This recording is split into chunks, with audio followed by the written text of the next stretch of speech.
General Bajwa एक चलती हुकूमत को उसने घर भेजा और चोरों को मसल्लत किया, और अब नया हेड जो है जनरल आसिम मुनीर उन्हीं चोरों के अहकामात बजा लाता है।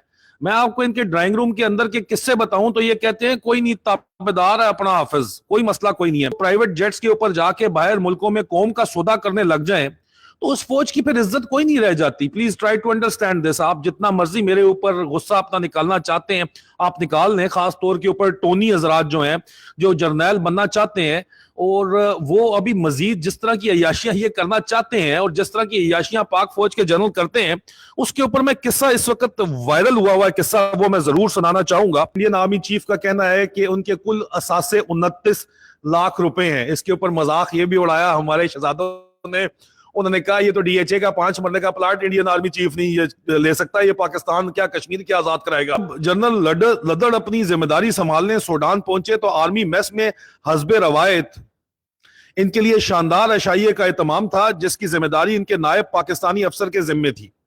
भाप उड़ाते शानदार खाने, बावर्दी बहरे, मुस्तैद अमला जो जनरल साहब की चश्मे आबरू के मुंतजर थे। जनरल साहब माहौल और खाने से खूब सैर हुए। खाने से फारिग होकर जनरल लद्दड़ अपने बेडरूम में पहुंचे तो वहां भी अनवाओ अकसाम के फल और खुश्क मेवे इनके लिए मौजूद थे। कहा जाता है कि जनरल जसबीर सिंह लद्दड़ अपने प्रोटोकॉल से खूब लुत्फानंदोज हुए और अगले दिन बर्रे सगीर से ताल्लुक रखने वाले अपने मातहत अफसरों से इसी पस मंजर में एक वाकया शेयर किया।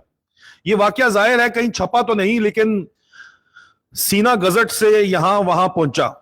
रवायत के मुताबिक जनरल साहब ने कहा कि कुछ अरसे कबल जब मैं इंडियन आर्मी का एडिशनल डीजीएमओ था, डायरेक्टर जनरल मिलिट्री ऑपरेशन था, तो मैंने अपनी बीवी के साथ सिख मुकद्दस मुकामात की जियारत के लिए पाकिस्तान जाने का प्रोग्राम बनाया। जरूरी हुकूमती इजाजतों के अलावा मैंने इस दौरे को बिल्कुल निजी रखा और किसी को अपने पाकिस्तान आने की खबर न दी। एक आम यात्री की तरह जहाज की टिकट लेकर अपनी अहलिया के हमरा लाहौर एयरपोर्ट उतरा। जहाज से उतरते वक्त मैंने देखा कि एक बंदा खसूसियत से मुझे घूर रहा है। चंद लम्हों में वो बंदा मेरे पास पहुंच आया। आते ही उसने मुझसे पूछा कि क्या सर आप जनरल जसबीर सिंह लद्दड़ हैं? मेरे असबात में मेरे हाँ में जवाब देते ही इसने कुछ बंदों को इशारा किया जो चंद लम्हों में हमारे पास थे। मैं अभी कुछ समझने की कोशिश कर ही रहा था कि इन्होंने हमसे हमारा सामान पकड़ लिया। इनमें से एक पासपोर्ट लेकर खुद इमिग्रेशन काउंटर पर गया, इमिग्रेशन क्लियर करवाई, हमें वीआईपी लेन से गुजारा और बाहर ले गए। इस अफसर ने कहा कि सर आप हमारे मेहमान हैं, आपके विजिट के लिए सारे इंतजामात कर दिए गए हैं और कोर कमांडर साहब की तरफ से एक मेजर रैंक का ऑफिसर आपका प्रोटोकॉल ऑफिसर तैनात कर दिया गया है। एयरपोर्ट से बाहर निकले तो लश पश करती कई लैंड क्रूजर्स हमारी मुंतजिर थी। गाड़ी में बैठते ही मेरी बीवी जो हैरत अंगेज प्रोटोकॉल देखकर हैरान व शशद थी, उसने मेरी तरफ देखते हुए कहा, लद्दड़ बंदा जरनैल होए ते पाक आर्मी विच होए। लद्दड़ बंदा अगर जनरल हो तो पाकिस्तान आर्मी के अंदर हो। वहां से होटल पहुंचे। कमरे में फूलों के गुलदस्तों की बहार थी जिन पर खुश आमदेद अज कोर कमांडर, खुश आमदेद अज सीओ, खुश आमदेद अज फला फला, मोस्ट वेलकम हर तरफ से लिखा हुआ था और इस तरह के जो है वो पैगामात दर्ज थे। हमसे पूछा गया कि यात्रा के लिए कितने बजे निकलना पसंद करेंगे, तो हमने सुबह 8 बजे का कहा। हमें कहा गया कि आपकी खिदमत पर मुतय्यन अमला ठीक 8 बजे होटल की लॉबी में आपको तैयार मिलेगा। मेरी बीवी ने मेरी तरफ देखा और फिर कहा, लद्दड़ बंदा जरनैल होए ते पाक फौज चवे। दूसरे दिन पूरे प्रोटोकॉल में हमें सिख मुकद्दस मुकामात की सैर कराई गई। वहां दूर दूर तक कोई जीरो नहीं था। हमें बताया गया कि आज का दिन सिर्फ आपके लिए मखसूस है और दूसरे लोगों को यहां आने की इजाजत नहीं। हम वीआईपी किस्म की यात्रा के बाद होटल वापस आए, फिर 1-2 दिन के बाद इंडिया वापस रवाना हो गए। हमारी रवानगी तक हमें इस तरह का प्रोटोकॉल दिया गया जिसका हम दोनों मियां बीवी इंडिया में तसव्वुर भी नहीं कर सकते थे। इस दौरान मेरी बीवी हैरानगी से देखती रहती और जब भी मौका मिलता तो ये जुमला मेरी तरफ उछाल देती कि लद्दड़ बंदा जरनैल होए ते पाक आर्मी विच होवे।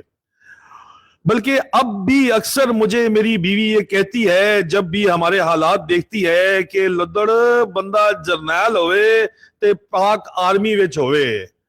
अजीजान मन, मेरे फौज के अंदर जो दोस्त यार हैं वो बड़े अच्छे तरीके से समझ जाएंगे। VVIP rooms, general officers accommodation, आप चाहे जनरल ऑफिसर्स खुद اس نے اپنی بکنگ نہیں کی اگر تو جو مرضی ہو جائے آپ پیسے دے دیں آپ وہاں پہ ٹھہر نہیں سکتے. ٹھیک ہے نا. ایک علیحدہ کلچر ہے بالکل ہی الگ تھلگ ان کو کیا ہوا ہے. بڑے بڑے محل نما فلیگ سٹاف ہاؤسز ان کو دیکھ کے ٹونی جرنیل بننا چاہتے ہیں. ان کی بیویاں بھی ایک دن جی بھابی جان بڑی بھابی جان بننا چاہتی ہیں. مسز جی او سی مسز کو کمانڈر بننا چاہتی ہیں. مسز سی جی ایس مسز چیف بننا چاہتی ہیں تاکہ وہ اپنے آرڈرز چلا سکیں. ان کے اپنے پروٹوکول ساتھ ساتھ چل سکیں. ان کے اپنے اے ڈی سیز ان کے آگے پیچھے پھر سکیں. شہنشائیت جس طرح کی پاک فوج کے اندر ہے کیا ہم یہ افورڈ کر سکتے ہیں عزیزان من؟ میں نے صرف آپ سے یہ پوچھنا تھا کیا یہ پاسبل ہے کہ اسی طرح اس نظام کو چلتے رہنے دیا جائے اور کسی سے پوچھا نہ جائے؟ اور اگر آپ نے چلتے ہی رہنے دینا ہے تو چلاتے رہیں. آپ کو کوئی پوری قوم کہتی ہے اللہ دا واسطہ ہے لدڑ بندہ جرنیل ہوئے تے پاک فوج ہوئے تے تسی جرنیل ہی بنے رہو. اور تمہیں اللہ دا واسطہ ہے تسی قوم نہیں تے قوم نو تو معاف کر دیو. آپ نے پوری کے پورے ملک کے اوپر اپنی راج دہانی جو بنائی ہوئی ہے اس کو تو اللہ کا واسطہ ہے کہ چھوڑیں. ان کو تو آزادی کے ساتھ زندگی جینے دیں اپنی. آپ نے یہاں پہ جو خاص طور کے پر آئی ایس آئی میں آپ کے جرنیل ہیں بریگیڈیئر ہیں اور ٹونی ہے سیکٹر کمانڈر ہیں جس طرح کی وہ حرکتیں اور جس طرح کے وہ انسانی حقوق کی خلاف ورزیاں کر رہے ہیں اور کوئی بندہ بولے تو اس کو غائب کروا دیتے ہیں اس کو اٹھوا دیتے ہیں اس کو چکوا دیتے ہیں. اور اگر کوئی بندہ آپ کو کہے کہ نہیں یہ بات جو آپ کر رہے ہیں آپ کے اپنے ادارے کے اندر کریں تو اس کا پورا کیریئر آپ بک کروا دیتے ہیں. کیا اس طرح یہ حالات جو ہے وہ ٹھیک ہوں گے؟ دوسرا عزیزان من آپ کا جو سوال مسلسل پوچھا جا رہا ہے کہ کیا ایٹمی پروگرام کو گروی رکھ دیا گیا ہے. عزیزان من اس وقت میرے پاس جو خبریں ہیں وہ یہ ہیں کہ اب میرے پاس کوئی کنفرمیشن نہیں ہے اس چیز کی. حالانکہ یہ مجھے ضرور کہا گیا کہ باجوہ ڈاکٹرین نے کشمیر کا سودا کیا تھا. حافظ ڈاکٹرین جو بڑی بڑکے ماری ہے بڑی سخت ہے جی بڑی سخت ہے وہ نیوکلیر ایسٹس کا سودا کرے گی. لیکن میرے پاس اس طرح کی اطلاعات ابھی تک نہیں ہے. جو انٹرنیشنل اٹامک انرجی کمیشن کا جو وفد آیا ہوا ہے وہ سیفٹی کی بریفنگ لینے کے لیے آیا ہوا ہے جو کہ ایک ریگولر بریفنگ ہوتی ہے لیکن اس میں ان کا ڈی جی نہیں آتا. اس دفعہ وہ بھی آیا ہوا ہے.